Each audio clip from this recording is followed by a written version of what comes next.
কালকে সকাল থেকে আমার অনেক জ্বর ছিল। দুপুরের দিকে জ্বরটা কমে গেলেও রাতেরবেলা আবার জ্বর এসেছিল। ওষুধ খাওয়ার পর কমে গিয়েছে। তাই আজকে আমি ঠিক করেছি আজকে আমি বাবু চুল কাটবই, যত দেরি হোক না কেন। আসলে মায়েদেরকে সব পারতে হয়। মায়েদের ডিকশনারিতে না পারা বলে কিছু নেই। বাবুর নাম জ দিয়ে রাখবো ভাবতেছি। তোমরা একটু আমাকে সাজেশন দাও, জ দিয়ে মেয়ে বাবুর কী কী নাম রাখা যায়। তোমাদের মধ্য থেকে যে নামটা ভালো লাগবে সেই নামটাই আমি রাখবো। তবে কমেন্টস বক্সে নামের অর্থ লিখে দিবে।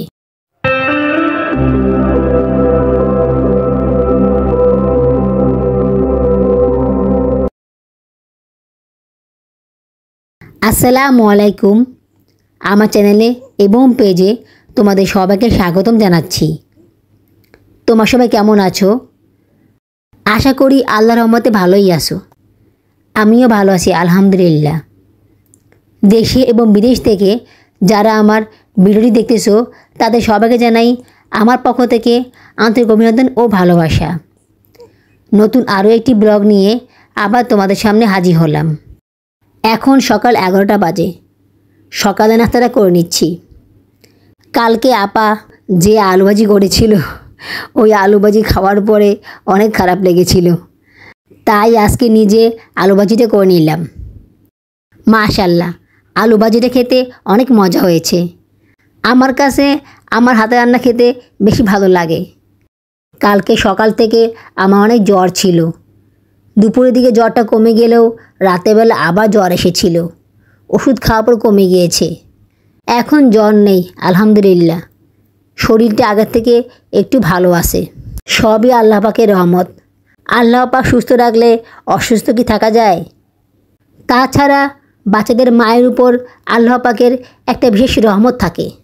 আল্লাহ পাক কীভাবে যেন বাচ্চা মায়েদেরকে ভালো রাখে, সুস্থ রাখে, যাতে করে তাদের বাচ্চাদেরকে ঠিকভাবে দেখাশোনা করতে পারে এবং তাদেরকে মানুষের মতো মানুষ করতে পারে। ছোট মেয়ের নাভি পড়ে গিয়েছে। ওকে এখনও গোসল করানো হয়নি, ওর চুল কাটাও হয়নি। আসলে আমি একা সব কিছু সামাল দিতে পারি না।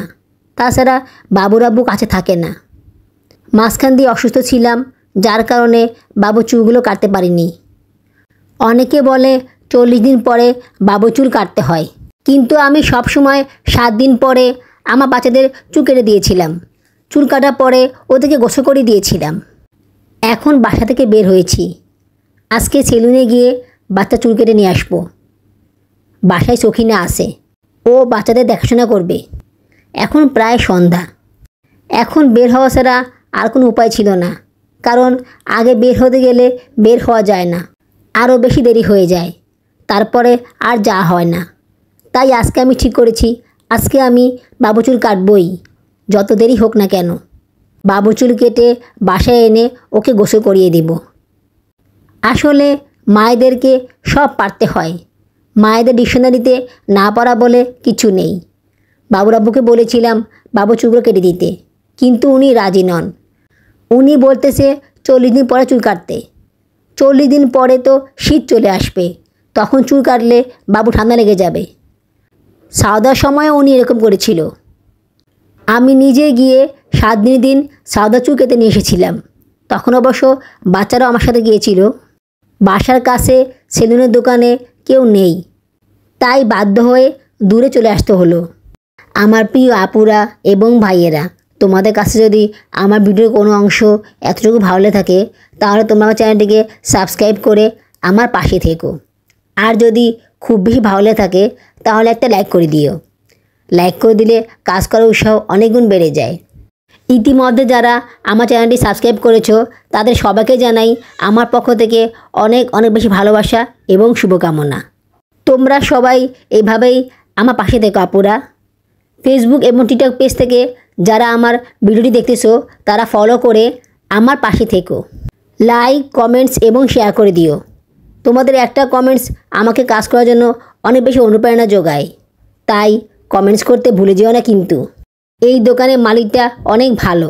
উনি নিজে বাবু চুল কেটে দিয়েছেন, অনেক সুন্দর করে যত্ন করে চুল কেটে দিয়েছেন। দেখো কত সুন্দরভাবে সবগুলো চুল ফেলে দিয়েছেন। আসলে বাচ্চাদের চুল সবাই কাটতে চায় না, ছোট বাচ্চার চুল কাটতে অনেক রিস্ক থাকে, তাই এই কাজটা আস্তে ধীরে সুন্দরভাবে করতে হয়। দক্ষ লোক ছাড়া এই কাজটা করা সম্ভব নয়। লোকটা অনেক দক্ষ ছিল, যার কারণে উনি ওনার কোনো কর্মচারীকে না বলে উনি নিজেই বাবুর চুলগুলো সুন্দর করে কেটে দিয়েছেন। বাবু অবশ্য মাঝখান দিয়ে অনেক বেশি কান্নাকাটি করেছিল, তারপরও উনি সুন্দরভাবে চুলগুলো কেটে দিয়েছেন। কয়েকদিন ধরে বাবু ঠিকভাবে ঘুমাচ্ছে না, ওর ঘুম খুব কম হচ্ছে। আগে যেমন সারাক্ষণ ঘুমাতো, এখন আর তেমন ঘুমায় না। দেখা গেল দুধ খাওয়া পরে শুয়ে দিলাম, একটু পরপরই জেগে যায়। ঘুম থেকে উঠে আবার কান্নাকাটি শুরু করে দেয়, তখন ওকে আবার দুধ খাওয়াতে হয়। এভাবে করে অনেক সময় পার হয়ে যায়। সাওদা মাঝে মধ্যে রাখে, কিন্তু ও ঠিকভাবে রাখতে পারে না।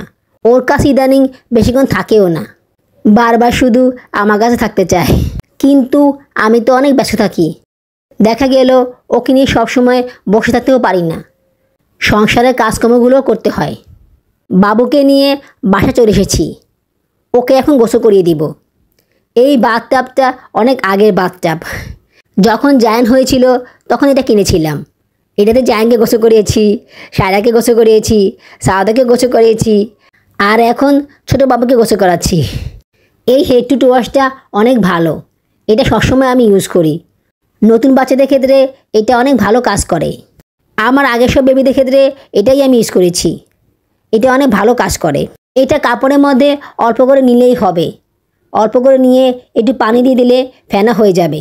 তারপর সুন্দরভাবে বাবুর শরীরে ভালোভাবে ডলে দিতে হবে। এটা পুরো শরীরে লাগিয়ে দিতে হবে। এটা লাগানোর সময় বাবু অনেক কান্নাকাটি করেছিল প্রথম তো, তাই সে বুঝতে পারেনি। কিন্তু যখন ওকে পানির মধ্যে ডুবালাম তখন সে একদম চুপ হয়ে গেল। যতক্ষণ পানির মধ্যে ছিল একটুও শব্দ করেনি, চুপ করে শুয়েছিল। মাশাল্লাহ, আমার মেয়েটা অনেক লক্ষ্মী হবে। আগে ছোটো বাবুকে গোসল করাতে অনেক ভয় লাগতো। সায়রা হওয়ার 7 দিন পরে ওকে প্রথম আমি গোসল করেছিলাম। জায়ানকে অবশ্য আমি গোসল করাইনি, ওকে আমার বড় জালে গোসল করিয়েছিল। সায়রা হওয়ার 7 দিন পর বাসায় এসেছিলাম, তখন ওকে প্রথম গোসল করিয়েছিলাম। যে ভয়ে ছিলাম, এত ছোট বাচ্চাকে কিভাবে গোসল করাবো। তখন আমার পাশে কেউ ছিল না, একমাত্র আল্লাহ তাআলার উপর ভরসা করে বাবুকে গোসল করিয়েছিলাম। আলহামদুলিল্লাহ, আল্লাহ পাক আমার পাশে ছিলেন বলেই আমি ওই সময়টা ভালোভাবে পার করতে পেরেছিলাম। না হলে যে কী হতো আমার। ছোটো ছোটো 2টা বাচ্চা নিয়ে অনেক টেনশনে পড়ে গিয়েছিলাম। এখন আর আমার মধ্যে সেই ভয়টা কাজ করে না। সাওদার সময় আমি খুব ইজিলি ওকে গোসল করিয়েছিলাম, কোনো সমস্যা হয়নি, একটুও ভয় পাইনি। আর এখন এই বাবুর সময়ও কোনো সমস্যা হচ্ছে না, আলহামদুলিল্লাহ। গোসল করার পরে বাবুর গায়ে সরষের তেল লাগিয়ে দিচ্ছি। এখন আবার বাবু কান্নাকাটি করা শুরু করে দিয়েছে। আমি কদম তেলটা কিনতে চেয়েছিলাম, কিন্তু ওটার দাম অনেক বেশি ছিল। তাছাড়া পরে ভাবলাম সবসময় তো এই তেলই ইউজ করি, কোনো সমস্যা হয়নি, শুধু শুধু কেন এত টাকা খরচ করে আবার তেল কিনতে যাব। পুরো শরীরে ভালোভাবে তেল ম্যাসাজ করে দিচ্ছি। খুব কান্না করতেছে ও, ওর খুব ক্ষুধা পেয়েছে। সেই কখন ওকে নিয়ে বের হয়েছি, চুল কাটিয়ে নিয়ে আসছি, গোসল করিয়েছি, এখন পর্যন্ত ওকে দুধ খাওয়ানো হয়নি। ছোট বাচ্চার শরীরে তেল মালিশ করতে অনেক সময় লাগে, কারণ ওরা অনেক কান্নাকাটি করে, যার কারণে ভালোভাবে তেল মালিশ করতে অনেক সময় লেগে যায়। এইদিকে সাওদা কান্নাকাটি করা শুরু করে দিয়েছে। আমি বাইরে গিয়েছিলাম, তখন সে অনেক কান্নাকাটি করেছিল। বাসা আসার পরে ওকে একবারও কোলে নেওয়া হয়নি, তাই সে খুব কান্না করতেছে। মা দেখে যে কত কিছু সহ্য করতে হয়, কত কিছু যে মেনটেন করে চলতে হয়, সেটা আসলে একজন মা ছাড়া আর কেউ বুঝতে পারবে না। বাবুর নাম আগে থেকে ঠিক করে রেখেছিলাম, তারপরও এখন একটু কনফিউশনে আছি। বাবুর নাম জ দিয়ে রাখবো ভাবতেছি। তোমরা একটু আমাকে সাজেশন দাও, জ দিয়ে মেয়ে বাবুর কী নাম রাখা যায়। সুন্দর অর্থসহ ইসলামিক নাম দাও। তোমাদের মধ্য থেকে যে নামটা ভালো লাগবে সেই নামটাই আমি রাখবো, তবে কমেন্টস বক্সে নামের অর্থ লিখে দিবে। বাবুকে লেংটি পরানো শুরু করে দিয়েছি। আমার সব বাচ্চাকেই আমি ছোটকাল থেকে লেংটি পরাই। লেংটি পরালে বাচ্চারা অনেক রিল্যাক্স ফিল করে। লেংটির ভিতরে একটা ছোট কাপড় ভাঁজ করে দিয়ে দিই, তাহলে প্রসাব করলে জামা কাপড় ভিজে না, খেতাটা একটু ভিজে, তাও অল্প। এক্ষেত্রে বাবুর ঠান্ডা লেগে যাওয়ার সম্ভাবনা থাকে না। এখন অনেকে ওয়াশেবল ডায়াপার ইউজ করে, আমার কাছে ওটা ভালো লাগে না, কারণ ওয়াশেবল ডায়াপারের মধ্যে যে কাপড়গুলো দেয় ওই কাপড়গুলো বেশি ভালো হয় না, ওগুলো ধুলেও পরিষ্কার হয় না। তাছাড়া এক্সট্রা অনেকগুলো কাপড় কিনে নিতে হয়, ওগুলোর দামও অনেক বেশি। ওগুলো পরলে বাচ্চারা এত বেশি রিল্যাক্স ফিল করে না, ওরা অনেক বেশি আনকমফোর্টেবল ফিল করে। আমার কাছে মনে হয় এসব ডায়াপার ইউজ করা থেকে প্যাম্পার্স ইউজ করাই ভালো, কারণ প্যাম্পার্সটা সব কিছু ভালোভাবে শুষে নেয়, ওটা পরলে বাচ্চারা অনেক বেশি আরাম পায়। আর ওটা বারবার চেঞ্জ করতে হয় না, পটি করার পরে চেঞ্জ করে দিলেই হয়। আমি বাবুকে সারাক্ষণ লেংটি পরিয়ে রাখি, রাতেবেলা শোয়ার সময় প্যাম্পার্স পরাই, কারণ তখন ঘুমিয়ে থাকি, তাই লেংটি খোলা হয় না। তাই ওই সময়টা বাবুকে প্যাম্পার্স পরিয়ে রাখি। বাবু এখন আরাম করে ঘুমাচ্ছে, ও অনেকক্ষণ ঘুমিয়ে থাকবে। আজকে বহুদিন পরে বাবুকে গোসল করালাম, তাই নিজের কাছে অনেক বেশি শান্তি লাগতেছে। আজ এইটুকুই। আমার আজকের ব্লগটি তোমাদের কাছে কেমন লেগেছে আমাকে অবশ্যই কমেন্টস করে জানাবে। আগামী ব্লগে দেখা হবে, সেই পর্যন্ত তোমার সাথে ভালো থেকো, সুস্থ থেকো, আমার জন্য দোয়া করো, আমার বেবিদের জন্য দোয়া করো। আল্লাহ হাফেজ।